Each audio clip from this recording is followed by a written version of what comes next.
ശരി, DGCയുടെ വാർത്താ സമ്മേളനത്തിന് തത്സമയത്തിൽ. Yes, glycoprotein with technology transfer from AstraZeneca, Oxford University. The firm submitted safety, immunogenicity and efficacy data generated on 23,745 participants aged more than or equal to 18 years or older from overseas clinical studies. The overall vaccine efficacy was found to be 70.42%. Further, Messrs. Serum was granted permission to conduct phase 2/phase 3 clinical trial on 1,600 participants within the country.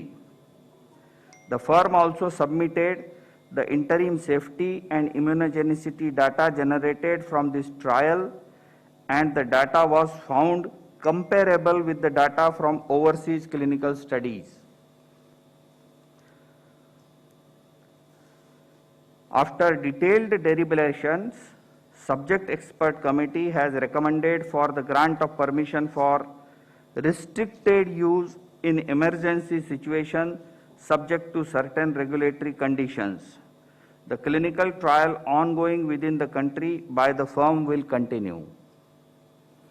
Messrs. Bharat Biotech has developed a whole virion inactivated coronavirus vaccine named Covaxin in collaboration with ICMR and National Institute of Virology, Pune, from where they received the virus seed strains.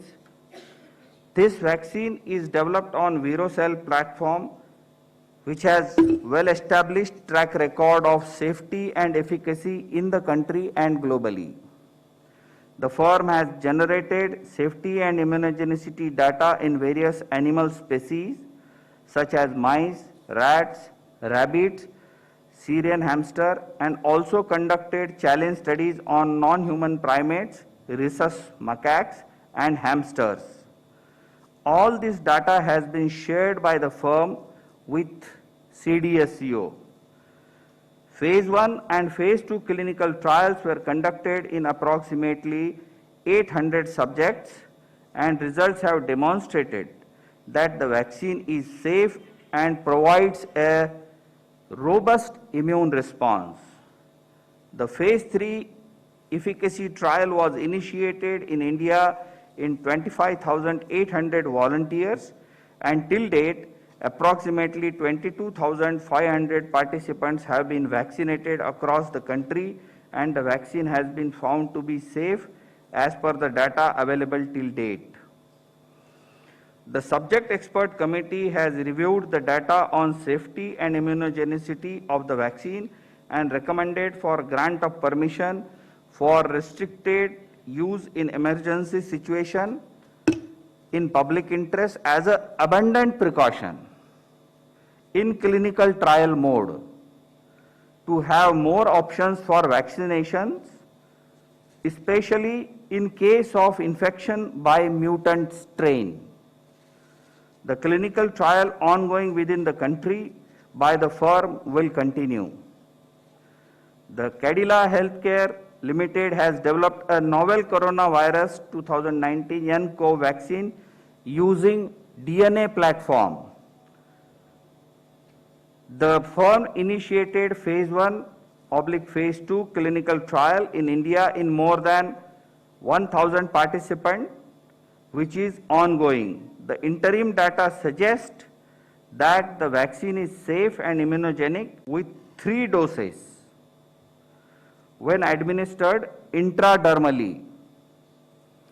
Accordingly, firm has sought permission to conduct further Phase 3 clinical trial in 26,000 Indian participants, which has been recommended by subject expert committee. Messrs. Serum and Messrs. Bharat Biotech vaccines have to be administered in 2 doses. All the 3 vaccines have to be stored at 2 to 8 degrees centigrade. After adequate examination, the CDSCO has decided to accept the recommendations of the expert committee, and accordingly, vaccines of Messrs. Serum and Bharat Biotech are being approved for restricted use in emergency situation, and permission is being granted to Messrs. Cadila Healthcare for conduct of phase 3 clinical trial in India. Thank you. Thank you very much, sir. Friends, please, just listen. This statement is being circulated to you. It is also getting uploaded on the PIB website. So please use it. Thank you very much. Statement is over. DGCAയുടെ വാർത്താ സമ്മേളനമാണ്. Covishield വാക്സിന് അനുമതി ലഭിച്ചിരിക്കുന്നു. Covishield vaccine, രാജ്യത്തെ Covishield vaccine അടിയന്തര ഘട്ടങ്ങളിൽ ഉപയോഗിക്കാനുള്ള അനുമതി ലഭിച്ചിരിക്കുന്നു. രാജ്യത്തെ സംബന്ധിച്ചിടത്തോളം, രാജ്യത്തെ ആരോഗ്യ മേഖലയെ സംബന്ധിച്ചിടത്തോളം ഏറെ നിർണായകമായ തീരുമാനവും പ്രഖ്യാപനവും വന്നിരിക്കുന്നു കേന്ദ്ര സർക്കാരിന്റെ ഭാഗത്തു നിന്നും. ഉപാധികളോടെ കോവിഷീൽഡ് വാക്സിൻ രാജ്യത്ത് ഉപയോഗിക്കാനുള്ള അനുമതി ലഭ്യമായിരിക്കുന്നു എന്നുള്ളതാണ് ഏറ്റവും പ്രധാനപ്പെട്ട വാർത്ത. കഴിഞ്ഞ ഒരു വർഷക്കാലമായി ലോകത്തെ തന്നെ ഭീതിയിലാക്കിയ കോവിഡിന് വാക്സിൻ ഉപയോഗിക്കാൻ രാജ്യം തയ്യാറെടുക്കുന്നു എന്നതാണ് ഏറ്റവും പ്രധാനപ്പെട്ട വാർത്ത. കോവിഷീൽഡ് വാക്സിന് ഉപാധികളോടെ അനുമതി ലഭ്യമായിരിക്കുന്നു. രാജ്യത്ത് കോവിഷീൽഡ് വാക്സിൻ ഉപയോഗിക്കാൻ അനുമതി ലഭിച്ചിരിക്കുന്നു എന്നുള്ളതാണ് ഇപ്പോൾ പുറത്തുവരുന്ന വാർത്തകൾ. ശ്രീ നികേഷ് കുമാർ കൂടിയുണ്ട്. ശ്രീ നികേഷ് കുമാർ, എത്രത്തോളം ഫലപ്രദമാണ് എന്നാണ് DGCA പറയുന്നത്? നിലവിലെ സാഹചര്യത്തിൽ കോവിഷീൽഡിന് രാജ്യത്ത് അടിയന്തരമായ ഉപയോഗത്തിനുള്ള അനുമതിയാണ് നൽകിയിരിക്കുന്നത്. 70.24% ഫലപ്രാപ്തിയുള്ള വാക്സിനാണ് കോവിഷീൽഡ് എന്നാണ് അല്പം മുമ്പ് ഡ്രഗ്സ് കൺട്രോൾ ജനറൽ വ്യക്തമാക്കിയിരിക്കുന്നത്. വാക്സിന് അനുമതി ലഭിച്ചിരിക്കുന്നു എന്നുള്ള ആഹ്ലാദകരമായ ഏറ്റവും സുപ്രധാനമായ പ്രഖ്യാപനമാണ് അല്പം മുമ്പ് നടത്തിയിട്ടുള്ളത്. ഒരുപക്ഷെ ലോകത്തിൻ്റെ ചരിത്രത്തിൽ തന്നെ ഏറ്റവും പ്രതിസന്ധിയേറിയ നാളുകൾക്ക് ഇപ്പോൾ പരിഹാരം എന്ന നിലയിലുള്ള ആദ്യത്തെ മൈൽ സ്റ്റോണായി അപർണ നമുക്കിതിനെ കാണാം. വാക്സിന് അനുമതി ലഭിച്ചിരിക്കുന്നു. ഡ്രഗ്സ് കൺട്രോൾ ജനറൽ ഇപ്പോൾ അല്പം മുമ്പ് അക്കാര്യത്തിൽ ഖണ്ഡിതമായി പ്രഖ്യാപനം നടത്തിയിരിക്കുന്നു. 70.24% ഫലപ്രാപ്തിയുള്ള കോവിഷീൽഡിനാണ് ഇപ്പോൾ അനുമതി ലഭിച്ചിരിക്കുന്നത്. അടിയന്തരമായി കോവിഷീൽഡ് ഉപയോഗിക്കാനുള്ള അനുമതിയാണ് രാജ്യം നൽകിയിരിക്കുന്നത്. ഏതാനും ദിവസങ്ങൾക്കുള്ളിൽ കേന്ദ്ര ആരോഗ്യമന്ത്രി ഹർഷവർദ്ധൻ കഴിഞ്ഞ ദിവസം പറഞ്ഞത് ഏതാനും ദിവസങ്ങൾക്കുള്ളിൽ തന്നെ, ഏതാണ്ട് ബുധനാഴ്ചയോടുകൂടി തന്നെ കോവിഷീൽഡ് രാജ്യത്ത് എത്തിക്കാൻ കഴിയുമെന്നുള്ളതാണ്. അതായത് കുത്തിവെപ്പ് തുടങ്ങാനാകും എന്നതാണ് കഴിഞ്ഞ ദിവസം കേന്ദ്ര ആരോഗ്യമന്ത്രി പറഞ്ഞത്. തുടർന്ന് KK ശൈലജ ടീച്ചർ, സംസ്ഥാന ആരോഗ്യമന്ത്രി 2-3 ദിവസങ്ങൾക്കുള്ളിൽ എന്ന് പറഞ്ഞിരിക്കുന്നു. ഇന്നലെ പറയുമ്പോൾ 2-3 ദിവസങ്ങൾ എന്ന് പറയുന്നത് ചൊവ്വാഴ്ച ബുധനാഴ്ച തന്നെയാണ്. അപ്പോൾ ചൊവ്വാഴ്ച ബുധനാഴ്ചയോടുകൂടി, ഇന്നലെ നമുക്ക് അതിനുള്ള പരിശീലനവും പൂർത്തിയായി കഴിഞ്ഞിരിക്കുന്നു. ചൊവ്വാഴ്ച ബുധനാഴ്ചയോടുകൂടി രാജ്യത്ത് കുത്തിവയ്പ്പ് തുടങ്ങുന്നു എന്നുള്ളതാണ് സുപ്രധാനമായ വാർത്ത. പറഞ്ഞ തീർച്ചയായും കോവിഷീൽഡ് വാക്സിന് അനുമതി ലഭ്യമായിരിക്കുന്നു. രാജ്യത്തെ സംബന്ധിച്ചിടത്തോളം ഏറെ നിർണായകമായ പ്രഖ്യാപനം വന്നിരിക്കുന്നു DGCAയുടെ ഭാഗത്തുനിന്ന്. ശ്രീ MV നികേഷ് കുമാർ, ഒപ്പം തന്നെ ഉപാധികളോടെ അനുമതി എന്ന് പറയുമ്പോൾ എന്തൊക്കെ ഉപാധികൾ എന്ന കാര്യത്തിൽ ഒരു വ്യക്തതയുണ്ടോ ഇപ്പോൾ? ഉപയോഗത്തിനുള്ളതാണ് ഇപ്പോൾ അനുമതി ലഭിച്ചിരിക്കുന്നത്. സ്വാഭാവികമായ അതിൻ്റെതായിട്ടുള്ള ഉപാധികളും ഉണ്ടാവും. അപർണ, കോവിഷീൽഡിനും കോവാക്സിനും, 2 വാക്സിനും ഒരേ സമയം തന്നെ അനുമതി ലഭിച്ചിരിക്കുന്നു എന്നുള്ള സുപ്രധാനമായ വാർത്തയാണ് നമ്മുടെ മുന്നിൽ ഇപ്പോൾ ഉള്ളത്. കോവിഷീൽഡും കോവാക്സിനും രണ്ടിനും അനുമതി ലഭിച്ചിരിക്കുന്നു എന്നുള്ളതാണ് ഇപ്പോൾ. സിറം ഇൻസ്റ്റിറ്റ്യൂട്ടിൻ്റെയും ബയോടെക് വാക്സിനുമാണ് ഇപ്പോൾ അംഗീകാരം നൽകിയതായി DCGI വ്യക്തമാക്കിയിരിക്കുന്നത്. DCGIയുടെ വാർത്താ സമ്മേളനം അല്പം മുമ്പ് പൂർത്തിയായിട്ടേ ഉള്ളൂ. 2 വാക്സിനും, സിറം ഇൻസ്റ്റിറ്റ്യൂട്ട് നടപ്പിലാക്കുന്ന കോവിഷീൽഡും ഒപ്പം തന്നെ കോവാക്സിനും, ബയോടെക്കിൻ്റെ കോവാക്സിനുമാണ് ഇപ്പോൾ DCGI അംഗീകാരം നൽകിയിരിക്കുന്നത്. രണ്ട് വാക്സിനുകൾക്കാണ് അംഗീകാരം. കോവാക്സിൻ, ഭാരത് ബയോടെക്കിന്റെ കോവാക്സിൻ, ഒപ്പം തന്നെ സിറം ഇൻസ്റ്റിറ്റ്യൂട്ടിന്റെ കോവിഷീൽഡ്. ഈ 2 വാക്സിനുകൾക്കാണ് അടിയന്തര ഉപയോഗത്തിനാണ് അനുമതി. ഉപാധികളോടെ അനുമതി. രാജ്യത്ത് കോവിഷീൽഡിനും കോവാക്സിനും അടിയന്തരമായി ഉപയോഗിക്കാനുള്ള അനുമതി ലഭ്യമായിരിക്കുന്നു. ഉപാധികളോടെ അനുമതി ലഭ്യമായിരിക്കുന്നു. 70%-ലേറെ ഫലപ്രദമാണ് ഈ വാക്സിനുകൾ എന്നുള്ളതാണ് ഇപ്പോൾ DGCA അല്പസമയം മുമ്പ് വാർത്താ സമ്മേളനം നടത്തി അറിയിച്ചത്. എന്തായാലും രാജ്യത്തെ സംബന്ധിച്ചിടത്തോളം വളരെ പ്രതീക്ഷിക്കാൻ കഴിയുന്ന, ഈ വർഷത്തിന്റെ ആരംഭത്തിൽ തന്നെ വളരെ ശുഭപ്രതീക്ഷ ഉണ്ടാക്കുന്ന ഒരു പ്രഖ്യാപനം DGCAയുടെ ഭാഗത്ത് നിന്ന് വന്നിരിക്കുന്നു. കഴിഞ്ഞ ഒരു വർഷക്കാലം ലോകമെമ്പാടും തന്നെ ഉണ്ടായ പാൻഡമിക്കിന്റെ ഭീകരതയിൽ നിന്ന് രക്ഷപ്പെടാൻ കഴിയുന്ന രീതിയിലേക്ക് കാര്യങ്ങൾ മാറുന്നു. കോവിഷീൽഡും കോവാക്സിനും അനുമതി microbiology, pharmacology, pediatrics, internal medicine, etc. Messrs. Serum Institute of India, Pune has presented a recombinant chimpanzee adenovirus vector Covishield encoding the SARS-CoV-2 spike S glycoprotein with technology transfer from AstraZeneca Oxford University. The firm submitted safety, immunogenicity, and efficacy data generated on 23,745 participants aged more than or equal to 18 years or older from overseas clinical studies. The overall vaccine efficacy was found to be 70.42%. Further, Messrs Serum was granted permission to conduct Phase 2/Phase 3 clinical trial on 1,600 participants within the country. The firm also submitted the interim safety and immunogenicity data generated from this trial, and the data was found comparable with the data from overseas clinical studies.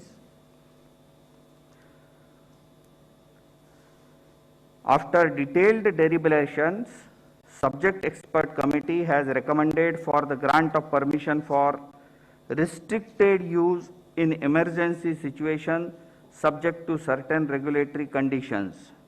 The clinical trial ongoing within the country by right Aparna, ഇന്ത്യയുടെ ആദ്യ വാക്സിനാണ് Bharat biotech. ഇവിടെ നമ്മൾ കോവിഷീൽഡിനെ കുറിച്ച് വലിയ പ്രതീക്ഷയാണ് വെച്ച് പുലർത്തിയിരുന്നത്. അതിനേക്കാൾ ഉപരിയായി രാജ്യത്തിൻ്റെ ആദ്യ വാക്സിൻ കോവാക്സിന് കൂടി അംഗീകാരം ലഭിച്ചിരിക്കുന്നു എന്നുള്ളത് ഇന്ത്യയുടെ വാക്സിൻ നിർമ്മാണത്തെ സംബന്ധിച്ചിടത്തോളം വലിയ നാഴികക്കല്ലാണ്. ഒരുപക്ഷെ നമ്മൾ കോവിഷീൽഡിനേക്കാൾ കൂടുതൽ ആദ്യം അക്കാര്യത്തിലൊരു അനുമതി ലഭിച്ചത് കോവിഷീൽഡ് ആണെങ്കിൽ പോലും കോവാക്സിന് കിട്ടുന്ന അനുമതി എന്ന് പറയുന്നത് രാജ്യത്തിൻ്റെ മുന്നേറ്റം എന്താണ് എന്ന് സൂചിപ്പിക്കുന്നതാണ്. ഇന്ത്യയെ സംബന്ധിച്ചിടത്തോളം വളരെ ചിലവ് കുറഞ്ഞതും സൂക്ഷിക്കാൻ എളുപ്പമായതും വിതരണം ചെയ്യാൻ ബുദ്ധിമുട്ടില്ലാത്തതുമായിട്ടുള്ള കോവാക്സിന് കൂടി ഭാരത് ബയോടെക്കിൻ്റെ കോവാക്സിന് കൂടി അനുമതി ലഭിച്ചിരിക്കുന്നു എന്നുള്ളത് വളരെ പ്രധാനപ്പെട്ടതും നിർണായകവുമായ കാര്യമാണ്. അപർണ, എന്തായാലും രാജ്യത്തെ സംബന്ധിച്ചിടത്തോളം ഏറെ ആശ്വസിക്കാൻ കഴിയുന്ന വാർത്തയാണ് ഇന്നിപ്പോൾ DGCA പ്രഖ്യാപിച്ചിരിക്കുന്നത്. അടിയന്തര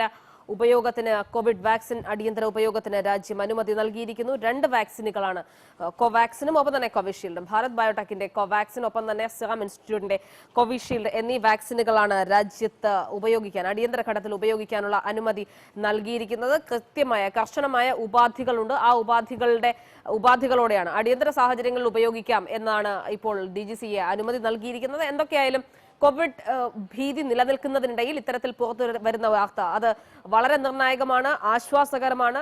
70.24% ഈ വാക്സിനുകൾ ഫലപ്രദമാവുക എന്നതാണ് DGCA അറിയിച്ചിരിക്കുന്നത്.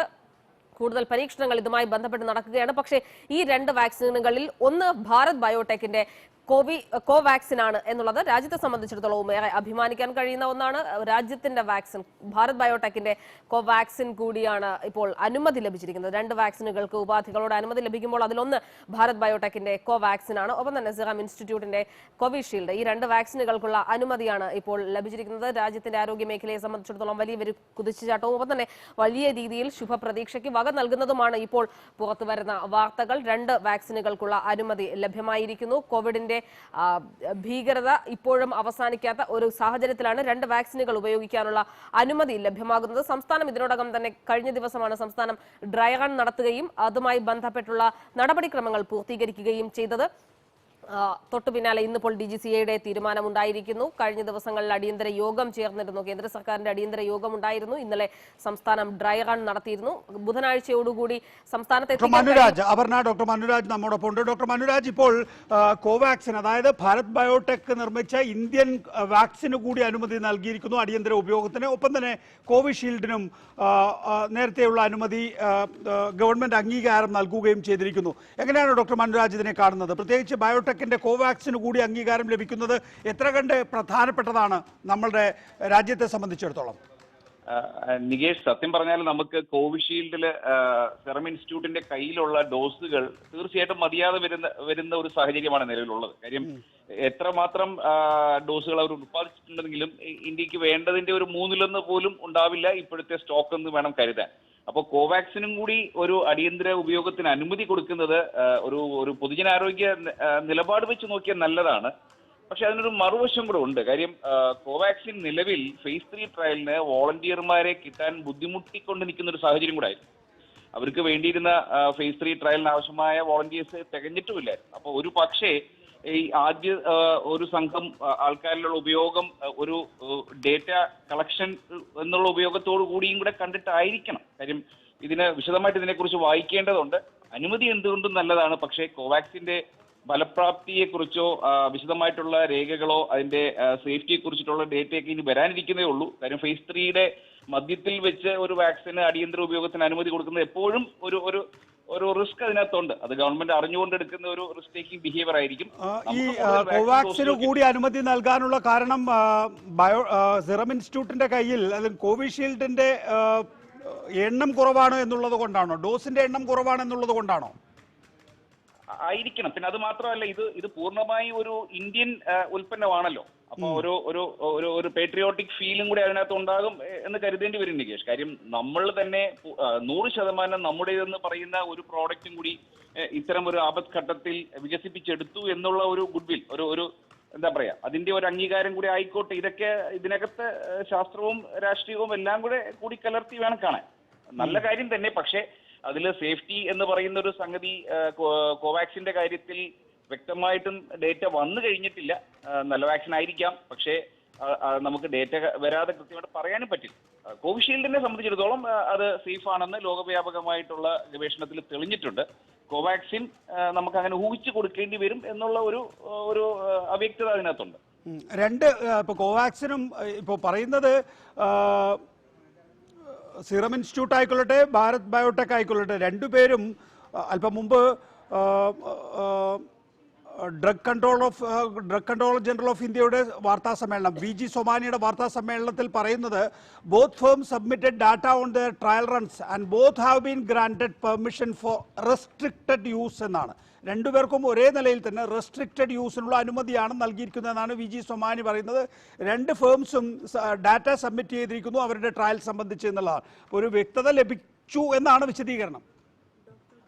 അത് അത്ര കണ്ടും കൊണ്ട് വായിക്കണം നികേഷ്. കാര്യം കോവിഷീൽഡും കോവാക്സിനും ഒരു എന്താ പറയുക, ഒരു ട്രയൽ ഇതിൽ നോക്കുകയാണെങ്കിൽ കോവിഷീൽഡ് ഒരുപാട് മുന്നിലാണ് നിൽക്കുന്നത്. phase 3 ട്രയൽ കംപ്ലീറ്റ് ചെയ്ത് ഡേറ്റ സബ്മിറ്റ് ചെയ്ത് കോവിഷീൽഡും phase 3 ട്രയലിന്റെ മധ്യത്തിൽ വെച്ച് ഡേറ്റ കൊടുത്തിട്ടുള്ള കോവാക്സിനെയും ഒരേ നിലയിൽ കാണാൻ പറ്റില്ല. ഗവൺമെന്റ് ഒരുമിച്ച് അപ്രൂവൽ കൊടുത്തു. കാര്യം രണ്ടാമത്തത് ഗവൺമെന്റിന്റെ കുഞ്ഞ.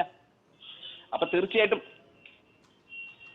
തീർച്ചയായിട്ടും ഗവൺമെന്റിന് സ്വന്തം പ്രോജക്റ്റും കൂടി ഒന്ന് പ്രൊജക്ട് ചെയ്ത് കാണിക്കാനുള്ള ഒരു അവസരമായിട്ട് ചെയ്തൊന്നും വരാം. കാര്യം കോവിഷീൽഡിന്റെ അംഗീകാരം എന്തുകൊണ്ട് നേരത്തെ കൊടുത്തില്ല അങ്ങനെയാണെങ്കിൽ?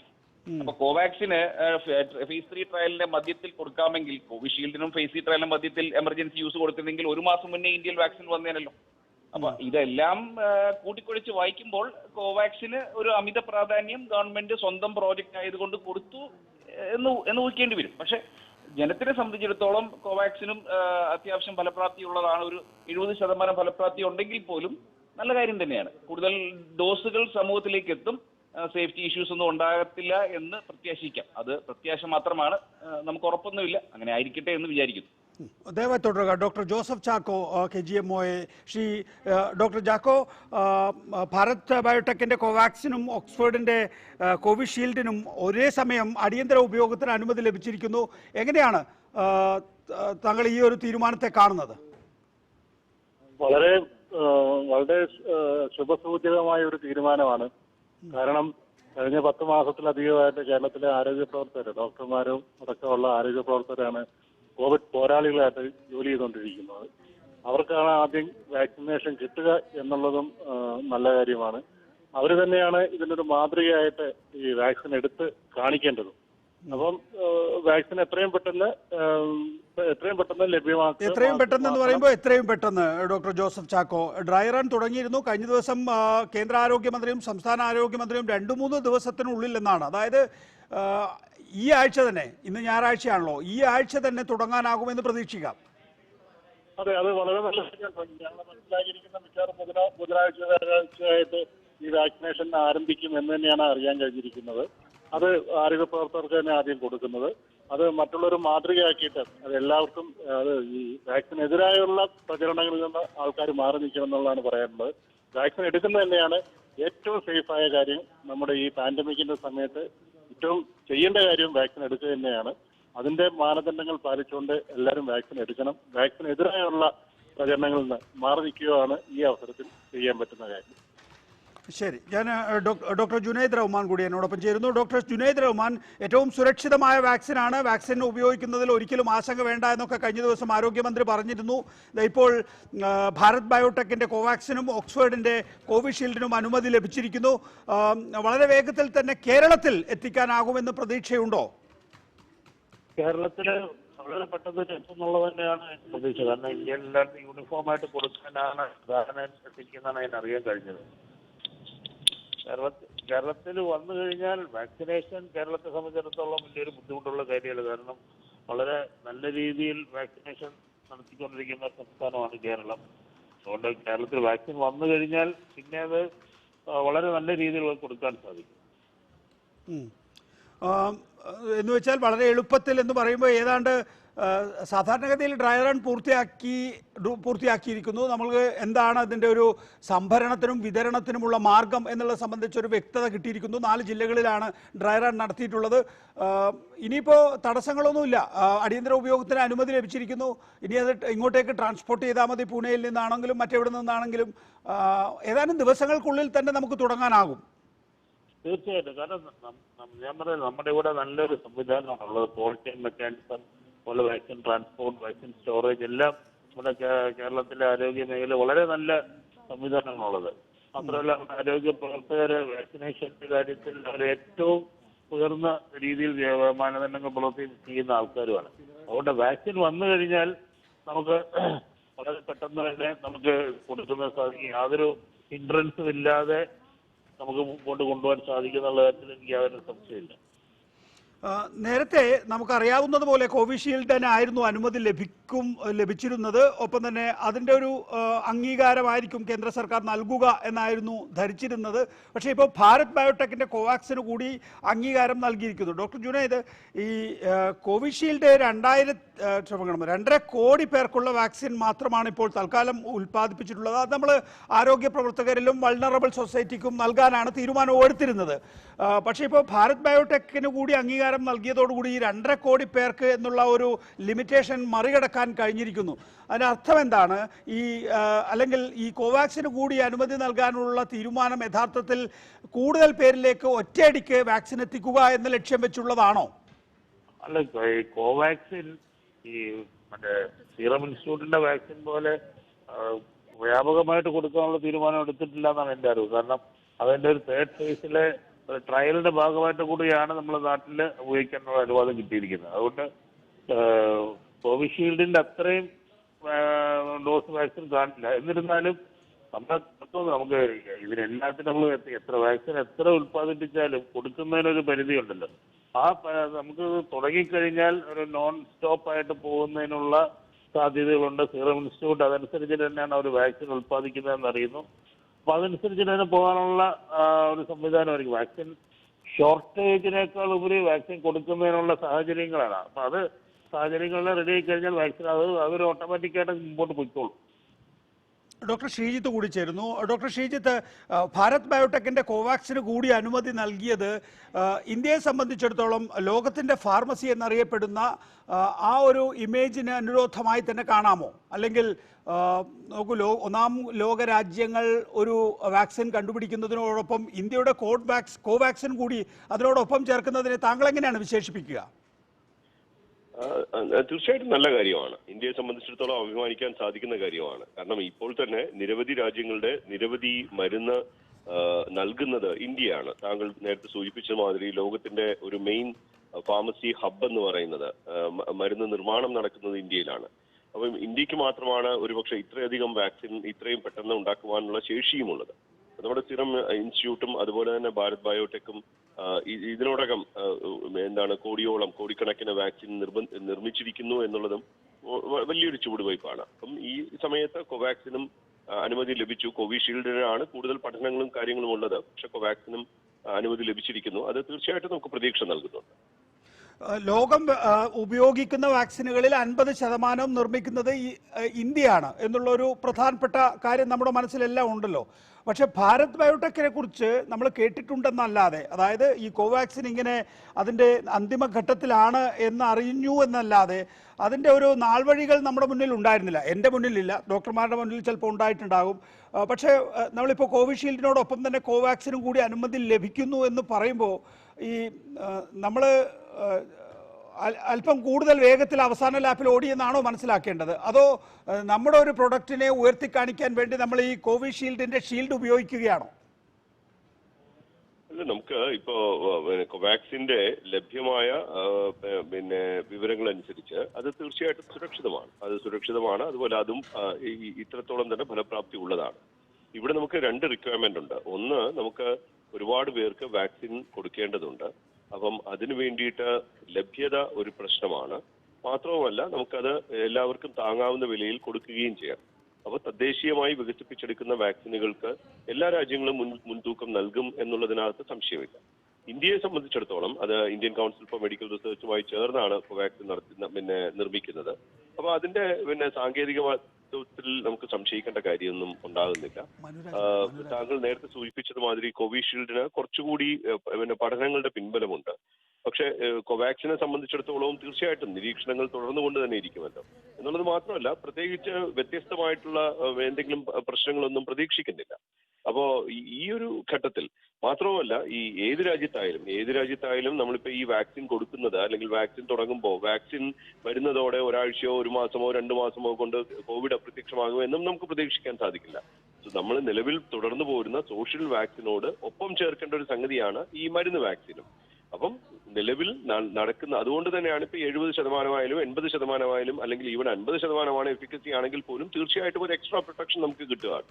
അപ്പൊ അതുകൊണ്ട് നിലവിൽ നമ്മൾ പാലിച്ചു പോരുന്ന ഈ സോഷ്യൽ വാക്സിൻ പ്രക്രിയകൾ തുടരുന്നതോടൊപ്പം അതിന് നമ്മുടെ ഈ കോവിഡ് വാക്സിൻ കൂടി വന്നു കഴിയുമ്പോൾ കോവിഡിന്റെ വ്യാപനം ഗണ്യമായി കുറയ്ക്കുവാൻ നമുക്ക് കഴിയും എന്നുള്ളത് തീർച്ചയായിട്ടും ഉറപ്പാണ്. മാത്രമല്ല, ഇന്ത്യക്ക് ഈ പറഞ്ഞ മാതിരി ഇന്ത്യക്ക് ആ വാക്സിൻ വികസിപ്പിക്കുവാനും വാക്സിൻ ഇത്രയധികം ഉൽപ്പാദിപ്പിക്കുവാനുമുള്ള ശേഷിയുണ്ട് എന്നുള്ളത് കൊണ്ട് ഒരു വശത്ത്, മറുവശത്ത് അത് വിതരണം ചെയ്യുവാനുള്ള ശക്തമായ ശൃംഖല നമ്മൾ ഉണ്ടാക്കി അത് ഇന്നലെ ഡ്രൈ റണ്ണും ചെയ്ത് നമ്മൾ അതിനെ ഫുൾ പ്രൂഫ് ആക്കി എന്നുള്ളത് കൊണ്ട് ഇത്രയും വലിയ ജനസംഖ്യയുള്ള ഒരു രാജ്യത്ത്, ലോകത്ത് ഏറ്റവും അധികം രണ്ടാം സ്ഥാനത്ത് നിൽക്കുന്ന കോവിഡ് രോഗികളുടെ കാര്യത്തിൽ 2ാം സ്ഥാനം നിൽക്കുന്ന ഒരു രാജ്യത്തിന് വളരെ വളരെ പ്രതീക്ഷ ഇത് നൽകുന്നുണ്ട്. ഡോക്ടർ മനുരാജ്, ലോകത്തിൻ്റെ ഫാർമസി ഏറ്റവും അധികം ജനറിക് മരുന്നുകൾ ഉൽപ്പാദിപ്പിക്കുന്നതും കയറ്റുമതി ചെയ്യുന്നതുമായിട്ടുള്ള രാജ്യം, വാക്സിനുകളിൽ ലോകത്ത് ലഭ്യമായിട്ടുള്ള വാക്സിനുകളിൽ 50% ഉൽപ്പാദിപ്പിക്കുന്നത് ഇന്ത്യയിൽ. അങ്ങനെ ഒരുപാട് നേട്ടങ്ങൾ നമുക്കുണ്ട്. ഫാർമസ്യൂട്ടിക്കൽ പ്രൊഡക്ട്സിൻ്റെ കാര്യത്തിൽ അതിൻ്റെ അങ്ങേയറ്റം 3rd ലാർജസ്റ്റ് ഫാർമസ്യൂട്ടിക്കൽസ് ആണ് എന്നാണ് ലഭ്യമാകുന്ന വിവരം. അപ്പോൾ ഒരു എന്ന് വെച്ചാൽ അതിൻ്റെ റിസർച്ചിൽ നമ്മൾ പിന്നിലാണ് എന്നാണോ? നമ്മൾ ഈ ബയോടെക്കിൻ്റെ കാര്യത്തിൽ ഇപ്പോഴെന്തോ ഒരു ശ്രദ്ധ കൊടുക്കുന്നുണ്ടല്ലോ, അത് നമ്മൾ റിസർച്ചിൽ കുറവായതുകൊണ്ടാണോ? നിർമ്മാണത്തിൽ ശരി, ഓക്കെ, റിസർച്ചിൽ നമ്മൾ പിന്നിലാണോ? തീർച്ചയായിട്ടും നികേഷ്, റിസർച്ചിൽ പാശ്ചാത്യ രാജ്യങ്ങളെക്കാളും നമ്മൾ പിന്നിൽ തന്നെയാണ്. പക്ഷെ നമുക്കുള്ള ഒരു സ്ട്രോങ് പോയിന്റ് എന്ന് പറഞ്ഞാൽ, ഒരു ഡെവലപ്ഡ് പ്രോഡക്റ്റിനെ ന്യായമായ വിലയിൽ ബൾക്ക്, അതായത് വളരെയധികം ഡോസുകൾ നമുക്ക് മാർക്കറ്റിലേക്ക് എത്തിക്കാൻ ഇന്ത്യയെ പോലെ നിലവിൽ ഇൻഫ്രാസ്ട്രക്ചറുള്ള മറ്റു രാജ്യങ്ങളില്ല. അപ്പോൾ ഏതൊരു പ്രോഡക്റ്റ് ആണെങ്കിലും, ഇപ്പോൾ വാക്സിൻ ആകട്ടെ മരുന്നുകളാകട്ടെ, ഇന്ത്യയെ സംബന്ധിച്ചിടത്തോളം അതിന്റെ മാനുഫാക്ചറിങ് ലൈസൻസ് കിട്ടിക്കഴിഞ്ഞാൽ വളരെ അഫോർഡബിൾ, അതായത് സാധാരണക്കാർക്ക് താങ്ങാവുന്ന നിലയിൽ ഈ വാക്സിനുകളും മറ്റും. അതുകൊണ്ടാണ് ഇപ്പോൾ ഇന്ത്യയിൽ നിന്നും മറ്റ് രാജ്യങ്ങളിലോട്ടൊക്കെ വാക്സിൻ പോകുന്നത്. ഗുണമേന്മയുള്ള ഉൽപ്പന്നം ന്യായമായ വിലയ്ക്ക് പ്രൊഡ്യൂസ് ചെയ്യാൻ ഇന്ത്യക്ക് പറ്റും. കാര്യം ഇന്ത്യ ഒരു പ്രൊഡക്ഷൻ ഹൗസ് തന്നെയാണ്. പക്ഷേ ആ ഒരു മേന്മ നമ്മൾ ഗവേഷണ രംഗത്തില്ല. കാര്യം ഇന്ത്യയിൽ എപ്പോഴും തന്നെ ഇന്ത്യ കണ്ടുപിടിച്ചൊരു വാക്സിൻ എന്ന് പറഞ്ഞാൽ നമുക്ക് പ്രത്യേകിച്ച് ഒന്നും തന്നെ കാണത്തില്ല. കാര്യം ഈ വാക്സിനുകളൊക്കെ വിദേശ രാജ്യങ്ങൾ, അമേരിക്ക, UK, യൂറോപ്പ് തുടങ്ങിയ മുൻനിരയിൽ നിൽക്കുന്ന രാജ്യങ്ങളെ അപേക്ഷിച്ച് നമ്മൾ വാക്സിൻ ഗവേഷണത്തിൽ പുറകിലാണെങ്കിലും അതിന്റെ മോഡിഫിക്കേഷൻസ് അല്ലെങ്കിൽ പുതിയ വേർഷൻസ് അങ്ങനെയുള്ള ആഡ് ഓൺ കാര്യങ്ങളിലൊക്കെ ഇന്ത്യ അവരോടൊപ്പം നിൽക്കും. പക്ഷേ പുതിയ ഒരു പ്രോഡക്റ്റ് മാർക്കറ്റിലേക്ക് കൊണ്ടുവരാൻ. ഇപ്പൊ ഈ കോവിഡ് തന്നെ ഉദാഹരണം, നമ്മൾ എത്ര വാക്സിനുകൾ മുൻപന്തിയിൽ വന്നതിന് ശേഷം ഇന്ത്യയിലത് ഇപ്പൊ കോവാക്സിൻ സത്യം പറഞ്ഞാൽ അതിന്റെ ട്രയൽ തീരുന്നേ ഉള്ളൂ. ആ ഒരു ഡിലേ ഇന്ത്യ എക്കാലത്തും കാണിച്ചിട്ടുണ്ട്. ഇന്ത്യയിൽ വൈദ്യശാസ്ത്ര രംഗത്തെ ഗവേഷണത്തിന് അത്ര പ്രാധാന്യം കൊടുത്തിട്ടില്ല എന്ന് വേണം കരുതാൻ. കാര്യം നമ്മൾ ഇതിൽ ഇൻവെസ്റ്റ് ചെയ്താലേ ഭാവിയിൽ വലിയ വലിയ നേട്ടങ്ങൾ ഉണ്ടാവുള്ളൂ. നമ്മൾ മെഡിക്കൽ ഗവേഷണ രംഗത്ത് നമ്മളുടെ രാജ്യത്തിന്റെ ഇൻവെസ്റ്റ്മെന്റ് അത്രത്തോളം ആയിട്ടില്ല എന്ന് വേണം കരുതാൻ. ഈ ഡിലേകളൊക്കെ അതിന്റെ ഒരു ആഫ്റ്റർ എഫക്റ്റ് ആയിട്ട് വേണം കാണാൻ. നമ്മൾ പുറകിൽ തന്നെയാണ് ഗവേഷണത്തിൽ, പക്ഷെ മാനുഫാക്ചറിംഗിൽ നമ്മൾ ലോകത്തെ ഒന്നാം നിരയിൽ തന്നെ നിൽക്കുന്നു എന്ന് വേണം പറയാം, പ്രത്യേകിച്ചും വാക്സിന്റെ കാര്യം. ശരി, ഡോക്ടർ ബിനോയ് കൂടി നമ്മോടൊപ്പം ചേരുന്നു. ഡോക്ടർ ബിനോയ്, ഇപ്പോൾ കോവിഷീൽഡ് അതായത് ഓക്സ്ഫോർഡ് വാക്സിനൊപ്പം തന്നെയും ഭാരത് ബയോടെക്കിന്റെ കോവാക്സിന് കൂടി അംഗീകാരം നൽകിയിരിക്കുന്നു കേന്ദ്ര സർക്കാർ. അടിയന്തര ഉപയോഗത്തിന് ഉപാധികളോടുകൂടിയുള്ള അനുമതി. താങ്കൾ എങ്ങനെ കാണുന്നു ഡോക്ടർ ബിനോയ്? കേട്ടില്ല. കേൾക്കാമോ? ഞാൻ പറയുന്നത് കേൾക്കാമോ ഡോക്ടർ ബിനോയ്? കോവിഷീൽഡ് അതായത് ഓക്സ്ഫോർഡ് വാക്സിനൊപ്പം തന്നെ കോവാക്സിൻ ഭാരത് ബയോടെക്കിന്റെ നമ്മുടെ സ്വന്തം വാക്സിന് കൂടി കേന്ദ്ര സർക്കാർ അനുമതി നൽകിയിരിക്കുന്നു. എങ്ങനെ കാണുന്നു താങ്കൾ? അതായത് ഏത് വാക്സിൻ ആണെങ്കിലും 100% അതിന്റെ പ്രൊട്ടക്ടിവിറ്റി തരുന്നില്ല. ചില വാക്സിൻസ് 85, ചില വാക്സിൻസ് 80, 75. എന്താണെങ്കിൽ തന്നെയും വാക്സിൻ എടുക്കുക എന്നുള്ളത് നമ്മുടെ മുന്നിൽ യാതൊരു പോൻമൊഴിയില്ല. വാക്സിൻ ആദ്യത്തെ ഡോസ് എടുക്കുമ്പോഴത്തേക്കും IgM ആന്റിബോഡി, വാക്സിൻ എടുക്കുമ്പോൾ IgG ആന്റിബോഡിയും പ്രൊട്ടക്ഷൻ തരുന്നതാണ്. ന്യൂട്രലൈസിംഗ് ആന്റിബോഡി രണ്ടാമത്തെ വാക്സിൻ എടുക്കുമ്പോൾ മാത്രമേ ലഭിക്കുകയുള്ളൂ. തന്നെയാകണം. അത് ഹെൽത്ത് കെയർ പ്രൊഫഷണൽസിനായിരിക്കും ആദ്യം തരിക, പിന്നീട് ഹൈ റിസ്ക് പോപ്പുലേഷൻ, പിന്നെ സാധാരണ ജനങ്ങൾ കൊടുക്കാമെന്ന് തീരുമാനമെടുത്തിരിക്കുന്നത്. വാക്സിൻ അല്ലാതെ നമുക്ക് വേറെ യാതൊരു മാർഗ്ഗവും കാണുന്നില്ല. ഓക്കെ, ഡോക്ടർ അരുൺ കൂടി ചേരുന്നു. ഡോക്ടർ അരുൺ, ഭാരത് ബയോടെക്കിന്റെ കോവാക്സിന് കൂടി അനുമതി ലഭിച്ചിരിക്കുന്നു. നമ്മൾ കോവിഷീൽഡിനാണ് അനുമതി എന്നാണ് പ്രധാനമായും കരുതിയിരുന്നത്. ഇപ്പോൾ 2 വാക്സിൻ ഒരേ സമയം രാജ്യത്ത് വരാൻ പോകുന്നു എന്നുള്ളത് ഗുണകരമായി തന്നെയാണോ കാണേണ്ടത്? കോവാക്സിന്റെ കാര്യത്തില് അതിന്റെ എഫിക്കസി നമുക്ക് ഇപ്പോഴും അറിയില്ല. അത് സേഫ് ആണെന്ന് നമുക്കറിയാം, അത് ആന്റിബോഡീസ് ഉണ്ടാക്കുന്നുണ്ട് എന്ന് നമുക്കറിയാം. പക്ഷെ അതിന്റെ എഫിക്കസിയുടെ പഠനങ്ങൾ കഴിഞ്ഞിട്ടില്ല. അത് കുറച്ച് നമ്മൾ നേരത്തെ കൊടുത്തു പോയി എന്നാണ് എന്റെ അഭിപ്രായം. മറ്റു ഒരു രാജ്യവും ഇതുവരെ എഫിക്കസി പ്രൂവ് ചെയ്യാത്തൊരു വാക്സിന് ഇങ്ങനെ ഒരു എമർജൻസി യൂസ് അംഗീകാരം കൊടുത്തിട്ടില്ല. ഒരു 2 മാസം കൂടി അതിന് വെയിറ്റ് ചെയ്യായിരുന്നു. ഏതായാലും നമുക്ക് മറ്റേ വാക്സിൻ ഉള്ളത് കൊണ്ട് ഇതിനൊരു 2 മാസം കൂടി നമുക്ക് വെയിറ്റ് ചെയ്യായിരുന്നു. അവരുടെ 3rd ഫേസ് ട്രയൽ ഇപ്പൊ ഫുൾ റിക്രൂട്ട്മെന്റിന് കഴിഞ്ഞിട്ടില്ല. അപ്പോ അവര് എഫിക്കസി വെച്ചിട്ടല്ല. ഇന്നത്തെ പത്രസമ്മേളനത്തിൽ തന്നെ അവര് പറഞ്ഞത് ഇത് എഫിക്കസി ആണ്, അതായത് പ്രൊട്ടക്ഷൻ കൊടുക്കുമോ ഇല്ലേ എന്നുള്ളതിലല്ല, സേഫ് ആണ്, ആന്റിബോഡീസ് കുറച്ച് ഉണ്ടാക്കുന്നുണ്ട് എന്നുള്ള റിപ്പോർട്ടുകൾ വെച്ചിട്ടാണ് കോവാക്സിൻ കൊടുത്തിരിക്കുന്നത്. അത് 2 മാസം കൂടി വൈകിട്ട് മതിയായിരുന്നു എന്നാണ് എന്റെ അഭിപ്രായം. അങ്ങനെയായിരുന്നുവെങ്കിൽ ഇന്ത്യക്ക് കുറച്ചുകൂടി ഒരു എന്താ പറയാ നല്ലൊരു പേര് കിട്ടുമായിരുന്നു. ഇപ്പോൾ ഇത് ഇന്ത്യ എല്ലാം പെട്ടെന്ന് ചെയ്യുന്ന എല്ലാ ട്രയലുകൾക്കും വെയിറ്റ് ചെയ്യാതെ ചെയ്യുന്ന ഒരു രാജ്യം എന്ന രീതിയിലായിരിക്കും അന്താരാഷ്ട്ര തലത്തിൽ കാണുന്നത്. എങ്കിലും ഓക്സ്ഫോർഡ് വാക്സിൻ നമ്മുടെ UK-യിലൊക്കെ അത്യാവശ്യം നല്ല പഠനങ്ങൾ നടന്നു കഴിഞ്ഞിട്ടാണ് വന്നിരിക്കുന്നത്. അതിന്റെയും ഇന്ത്യൻ പഠനം വന്നിട്ടില്ല. എങ്കിലും ഓക്സ്ഫോർഡ് വാക്സിൻ കൊടുത്തത് വളരെ കറക്റ്റ് ആണ്. കോവാക്സിന് 2 മാസം കൂടി വെയിറ്റ് ചെയ്യായിരുന്നു. അതും കൂടി വരുമ്പോൾ നമുക്ക് ഒരു നല്ലൊരു വലിയൊരു കവറേജ് ഒരുപാട് പേർക്ക് നമുക്ക് വാക്സിൻ ഈ വർഷം അവസാനം ആകുമ്പോഴേക്കും കൊടുക്കാൻ സാധിക്കുമെന്ന് തന്നെയാണ് പ്രതീക്ഷ. ഓക്കെ, പ്രധാനമന്ത്രി നരേന്ദ്രമോദിയുടെ റിയാക്ഷൻ കൂടി വന്നിരിക്കുന്നു. A decisive turning point two strengthen A spirited fight. DCGI granting approval to vaccines of Serum Institute India and Bharat Biotech accelerates the road to a healthier and COVID-free nation. Congratulations, India. Congratulations to our hardworking scientists and innovators. It would make every Indian proud that the 2 vaccines that have been given emergency use of approval are made in India. This shows the eagerness of our scientific community to fulfill the dream of an Atmanirbhar Bharat, at the root of which it is care and compassion. പ്രധാനമന്ത്രി സ്വാഭാവികമായി ഊന്നുക കോവാക്സിനിൽ തന്നെയാണ് എന്നുള്ളതാണ്. കോവിഷീൽഡിനൊപ്പം തന്നെ ഒരു ആത്മനിർഭർ ഇന്ത്യക്ക് വേണ്ടിയിട്ടുള്ള പരിശ്രമം ഈ കോവിഡ് കാലഘട്ടത്തിൽ പ്രധാനമന്ത്രി തുടങ്ങിയിരുന്നു. അതിൻ്റെ ഫലപ്രാപ്തി എന്നുള്ള നിലയിൽ കൂടി കോവാക്സിനെ കാണുന്നു. ഡോക്ടർ അരുൺ, അതിൻ്റെ എഫിക്കസി അറിയില്ല എന്ന് പറയുമ്പോൾ അങ്ങനെ അറിയാത്ത ഒരു വാക്സിന് ഇന്ത്യയെ പോലെ പ്രത്യേകിച്ച് ലോകത്തിൻ്റെ ഫാർമസി എന്നറിയപ്പെടുന്ന രാജ്യത്തെ സംബന്ധിച്ചിടത്തോളം നൽകാമോ? നമ്മൾ ചോദിച്ചാൽ അതിൻ്റെ നാൾവഴികൾ തരില്ലേ? അല്ലെങ്കിൽ അതിൻ്റെ ഡോക്യുമെന്റ്സ് ഉണ്ടാകില്ലേ സർക്കാരിന്റെ കയ്യിൽ? ഇല്ല, അതിന്റെ 3rd ഫേസ് ട്രയൽ കഴിഞ്ഞിട്ടില്ല. 3rd ഫേസ് ട്രയൽ കഴിയാതെ എങ്ങനെ എഫിക്കസി പറയുന്നത്? അതായത് റിക്രൂട്ട്മെന്റിന് കഴിഞ്ഞിട്ടില്ല. 4 ദിവസം മുമ്പ് പത്രത്തിൽ റിപ്പോർട്ട് വന്നിരുന്നു അവർക്ക് ആളെ കിട്ടുന്നില്ല എന്ന്. 25,000 ആളുകളെയാണ് തേർഡ് ഫേസ് വോളണ്ടിയേഴ്സ് അവർ നോക്കിയിരുന്നത്. 22,000 ആയിട്ട് ഇനി 4,000 കൂടി വേണം.